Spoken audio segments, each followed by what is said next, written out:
السلام علیکم ویورز، میں ہوں Shakir Solangi. Viewers, supreme court, parliament اور الیکشن کمیشن سے 3-4 خبریں شیئر کرتا چلوں گا۔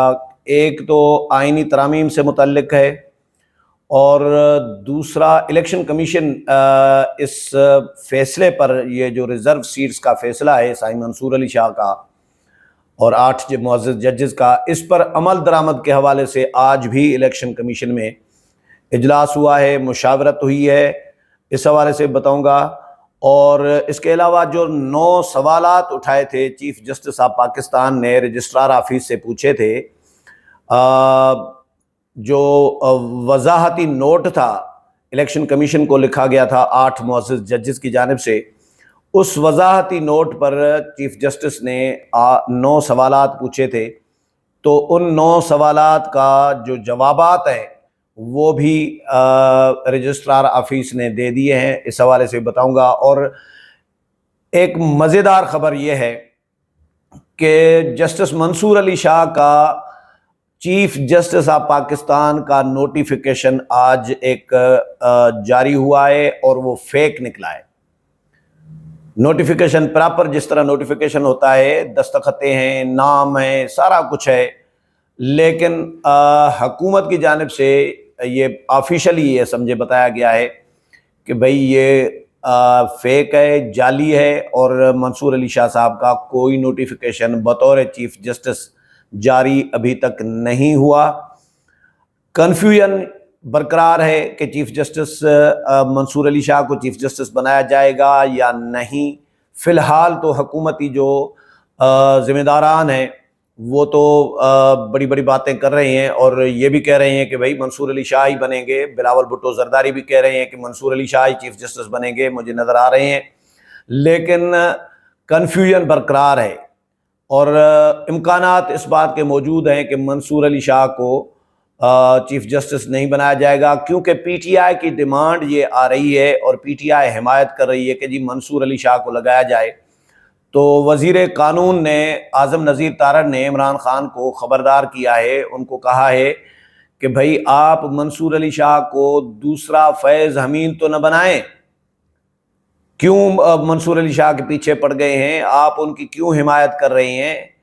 تو حمایت کرنے کا مطلب یہ ہے کہ پی ٹی آئی ان کو ان کا جو چیف ججی ہے وہ چھنوانا چاہ رہی ہے، اور ان کو متنازع بنانا چاہ رہی ہے۔ اگر میرٹ پر جو پروسیس ہوتا ہے، ڈیو پروسیس ہوتا ہے، اس میں منصور علی شاہ صاحب آتے ہیں تو وہ ظاہر ہے وہ بن ہی جائیں گے، لیکن آئینی ترامیم بھی اس سے پہلے آنی ہے۔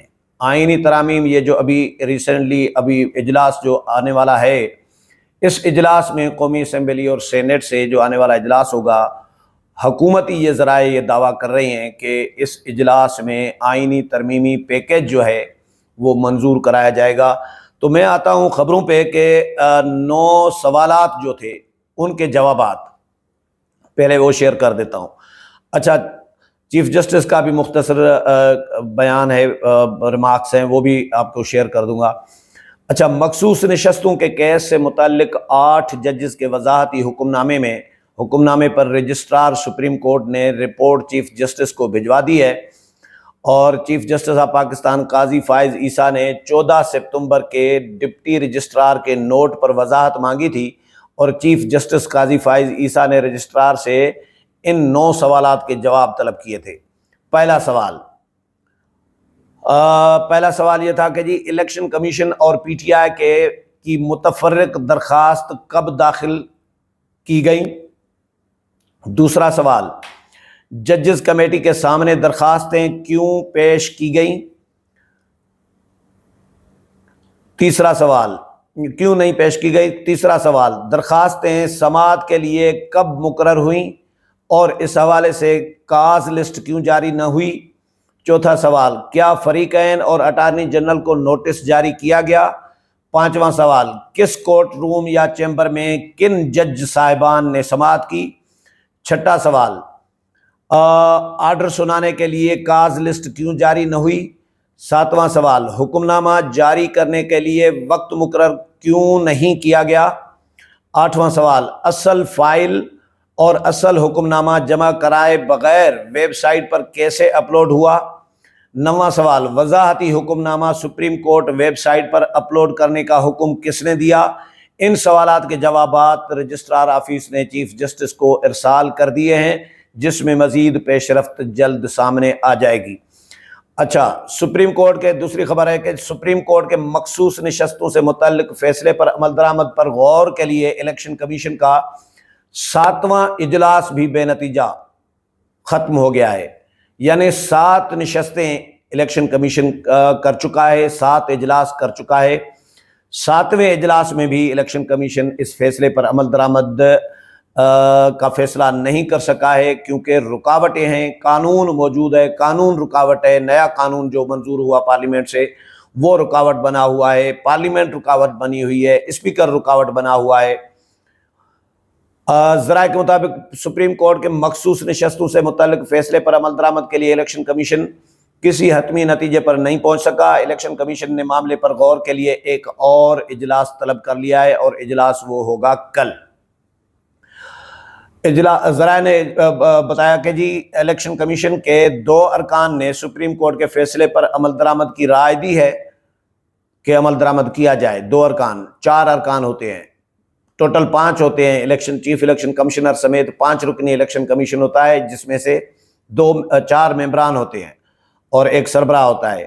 تو 2 ممبران نے الیکشن کمیشن سپریم کورٹ کے فیصلے پر عمل درآمد کی رائے دی ہے اور قانونی ٹیم کی تجاویز سے اتفاق نہیں کیا۔ ارکان نے رائے دی کہ سپریم کورٹ کا تفصیلی فیصلہ آنے کے بعد عمل درآمد نہ کرنے کی کوئی گنجائش نہیں ہے۔ فیصلے پر فوری عمل درآمد کر کے نظر ثانی کی اپیل کا انتظار کیا جائے۔ الیکشن کمیشن کل پھر اس معاملے پر مشاورت کرے گا۔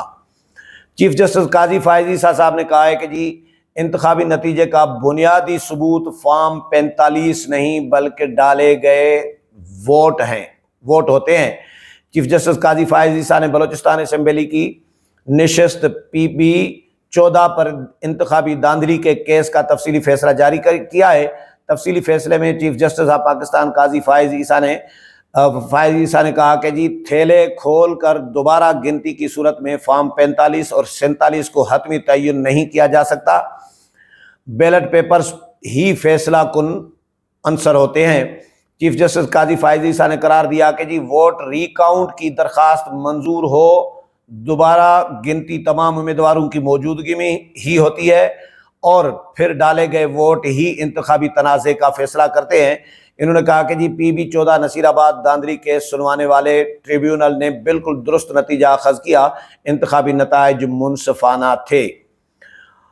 اچھا جی، اس کے علاوہ وزارت قانون وفاقی وزارت قانون و انصاف نے سوشل میڈیا پر زیر گردش جسٹس منصور علی شاہ صاحب کے بطور چیف جسٹس نوٹیفیکیشن کو جعلی قرار دیا ہے۔ اعلامیے میں وزارت قانون و انصاف نے کہا ہے کہ جی سوشل میڈیا پر جسٹس منصور علی شاہ کا چلنے والا نوٹیفیکیشن جعلی ہے۔ وزارت قانون و انصاف کا کہنا ہے کہ جی وزارت قانون نے جسٹس منصور علی شاہ کا بطور چیف جسٹس کوئی نوٹیفیکیشن جاری نہیں کیا۔ خیال رہے کہ جسٹس منصور علی شاہ سپریم کورٹ کے سینئر ترین جج ہیں اور موجودہ چیف جسٹس قاضی فائز عیسیٰ کی ریٹائرمنٹ کے بعد چیف جسٹس بننے ہیں۔ تو یہ ہیں جی خبریں، اور ایک حکومت کی طرف سے خبر یہ ہے کہ حکومت اگلے اجلاس میں قومی اسمبلی اور سینٹ کے جو آنے والے اجلاس ہیں ان میں آئینی ترامیم پیش کرے گی، آئینی ترمیمی پیکیج پیش کرے گی اور منظور بھی کرائے گی۔ حکومت نے اپنا بندوبست کر لیا ہے، اسی لیے حکومت مکمل تیاریوں کے ساتھ اب آ رہی ہے۔ یہ پچھلی دفعہ جس طرح حکومت کے ساتھ ہاتھ ہوا اور مولانا فضل الرحمان نے ساتھ نہ دیا، جس کی وجہ سے ترامیم منظور نہیں ہو پائی تھی اور اجلاس بھی بلا لیے گئے تھے، سیٹرڈے اور سنڈے کو اجلاس بلا لیے گئے تھے لیکن ترامیم منظور نہیں ہو سکی تھی، تو حکومت کو شکست کا سامنا کرنا پڑا تھا۔ لیکن اس بار حکومتی ذرائع یہ دعویٰ کر رہے ہیں کہ شکست کا کوئی دور دور تک بھی امکان نہیں ہے، اور جو آئینی ترامیم ہیں وہ اس دفعہ حکومت منظور کرا لے گی۔ امید ہے پروگرام پسند آیا ہوگا، اگلے پروگرام میں پھر ملاقات ہوگی، تب تک اجازت چاہتا ہوں، اللہ حافظ۔